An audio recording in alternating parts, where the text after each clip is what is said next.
I know that you actually met the man that you play. What was the most interesting thing that he told you about his time down there? Luis Urzua is a very quiet man. You know, he's not one of these people who seeks the spotlight. As a matter of fact, he almost didn't go to the premiere. He went to the cocktail party beforehand, but I don't think he likes the attention.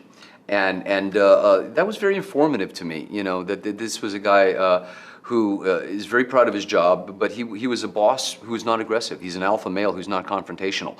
And so I couldn't play your typical stock Hollywood type character who just is the foil to the hero.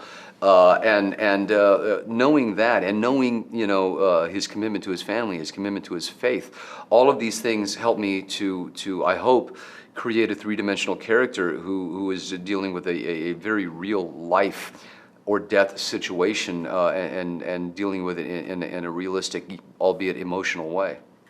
How did you all do a Chilean accent? That must have been very tricky, especially you're American. There was an Irish actor, a French actress. Did you have a voice coach?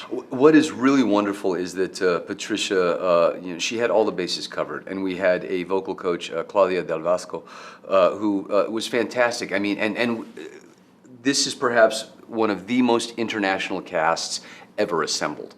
You know, I mean, we have Gabriel Byrne from Ireland, and, you know, Juliette Binoche from France, and Antonio Banderas from Spain, and then, you know, Americans like me, and Jacob Vargas, and Oscar Nunez from Cuba, and Juan Pablo Raba from Colombia. You know, I mean, just all of these, you know, diverse and disparate accents. And so what we had to do was get to a common ground so that we all sounded like we were from the same place.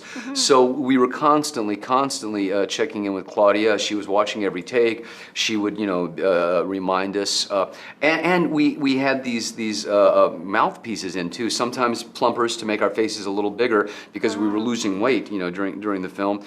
But also, you know, to make our teeth look, you know, gnarly.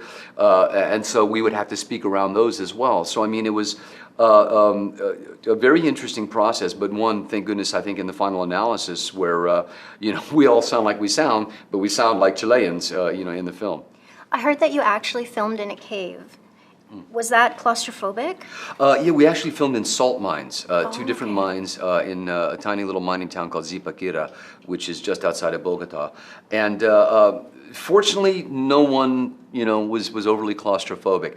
The entrance to the first mine was very small, maybe 6 feet across, and sometimes only 5 feet high. I have the feeling that the original miners 500 years ago were not all that tall.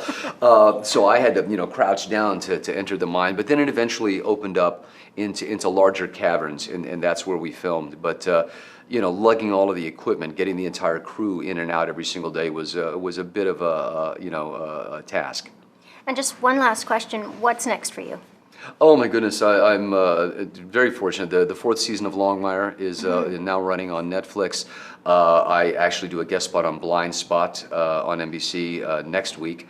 And I have a beautiful little film, beautiful may be the wrong adjective, but The Night Stalker, where I play Richard Ramirez, the serial killer from the 80s. And we should be seeing that sometime next year. Wow. Okay, looking forward to seeing all of that. Oh, thank you so much for talking to us today. My pleasure.